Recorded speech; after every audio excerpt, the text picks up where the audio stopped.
we hit you with football questions, can you just talk about what it means to be nominated by the club for the Walter Payton Award? And secondly, if you can just talk a little bit about some of your work off the field that you take the most pride in and what you're starting to see have an impact at the moment.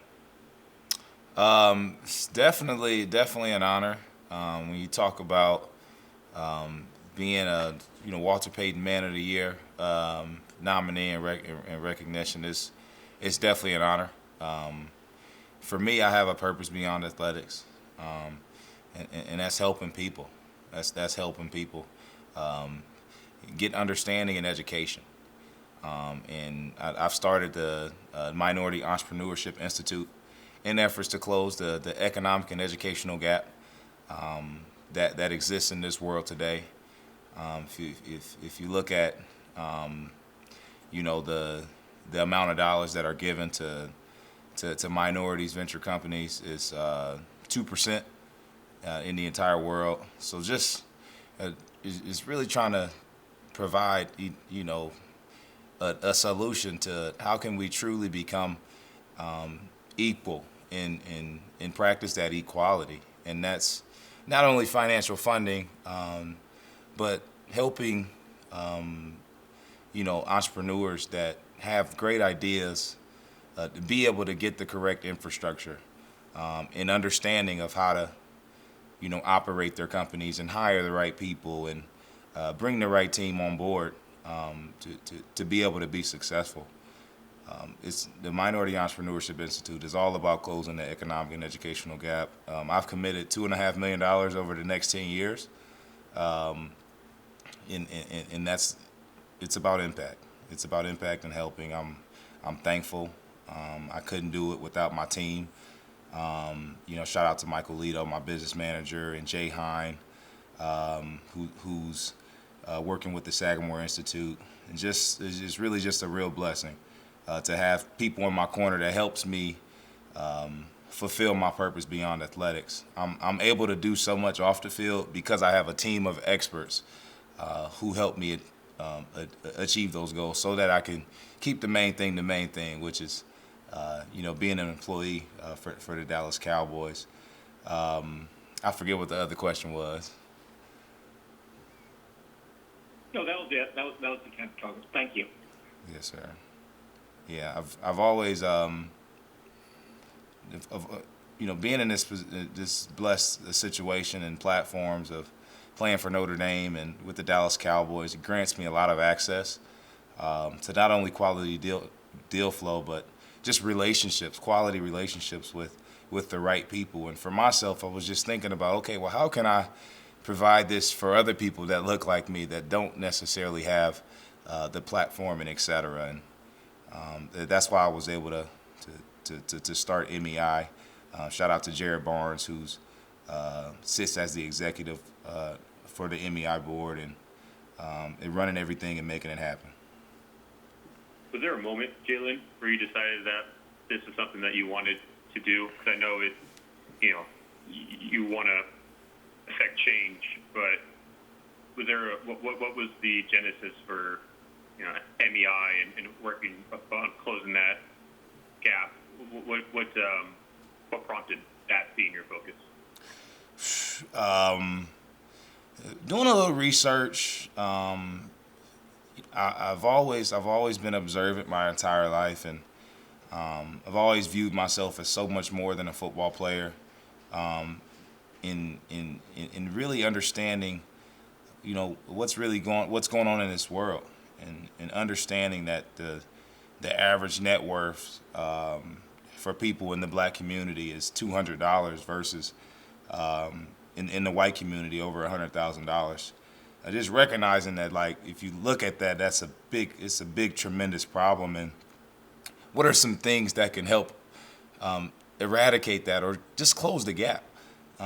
Because we all want true equality, and that's the right thing. So was able to bring it to my team, Rise Sports Advisors, and from there we were able to put it to life. I'm a big visionary guy, so got a chalkboard in my office and just writing out ideas, and then I have a team of experts who just helped me bring everything to life. So it's a blessing. It's about trust, but it's about impact as well. So last year or this year, back in July, we overcame all the pandemic situations, and we had our second venture pitch.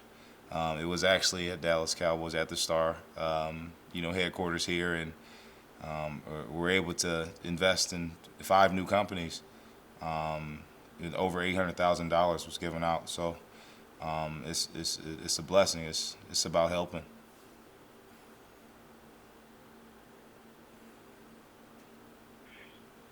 This is an awkward segue from that back to football, but can you talk a little bit about you felt good about making some progress, especially in the run game defensively, and that didn't show up in that Baltimore game. Just your thoughts on what went wrong on that game and kind of where you are defensively now compared to where you need to be. The same week. I know it seems like I get up here and say the same things, but it's like it comes down to knowing what you're supposed to do and executing. Every single man doing their jobs on every single play, and then winning your one-on-one battles. And in football, this is a team sport. All it takes is for one person to mess up, and then it could be a touchdown. So extra accountability within the group. That's what we're all talking about. That's what we're all preaching. That's what we're working on. And we just got to continue to grind. It's been a rough season, but there's no fight. There's no quit in me. So I'm gonna keep fighting. We're gonna keep fighting. We're gonna keep grinding and see if we can come out on top.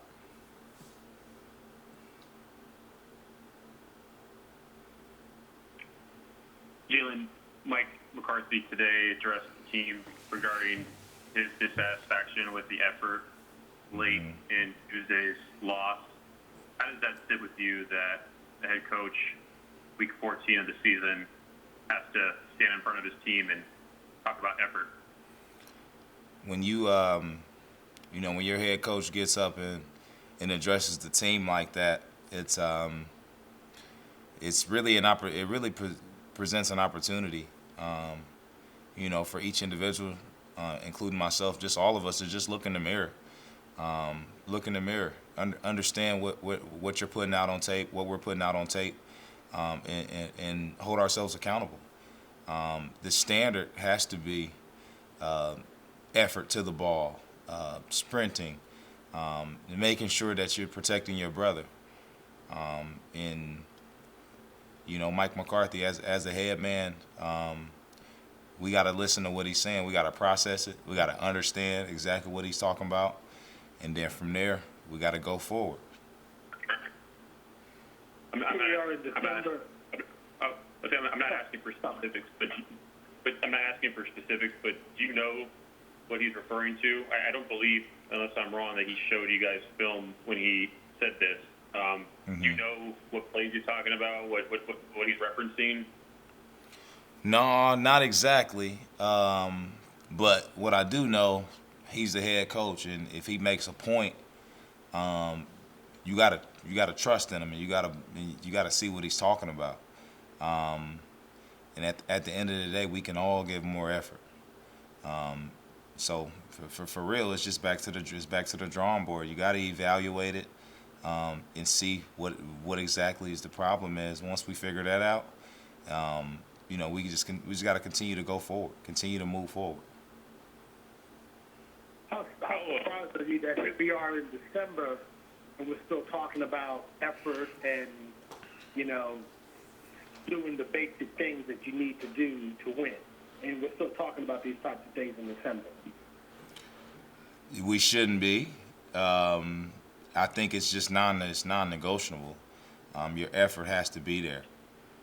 It's non-negotiable. And like I said, if the head man says something, he's bringing it to men's attention. So it's up for us to respond. But you go back and evaluate each individual, including myself. You go back, evaluate each play. If there's a play where you could have gave more effort, you got to hold yourself accountable to that. And that goes for a player. It goes for all the players on the squad, including myself. And the same for coaches. Coaches, if you go back, you got to play. You feel like you can give more effort. Got to give some more effort. It's a big reason why we are where we are. And for us, it's just about moving forward in the right direction, in preparation for the success that we're going to have in the future. My belief capacity is through the roof, so I'm just locked in and head focused. Jaylon, I want to, on this topic still, sorry, I want to, I've never played in the NFL, believe it or not, and so I naturally trust your opinion on such things. I don't want to make too much of this conversation about effort this late in the year. I also don't want to make too little of it. So help me understand, like, how common is this where a head coach during the season, late in the year, is having to address the team about effort? I just think as a player and as a leader, as one of the leaders on this team, I think it's unacceptable. I don't think the head coach should be having to come and talk to us about effort at the end of the game. It's a privilege to be able to play this game and to play for the Dallas Cowboys. So you got to take every advantage of this opportunity. You never know when it's gone. So that's why I'm saying, like, with the whole effort situation, in order the only real way to address it is for each individual to look in the mirror and watch each play. If there's a play where you could have gave more effort, you got to own up to that. And that's how that true accountability can come. But what I will say about the team is we're together. We're gonna keep fighting.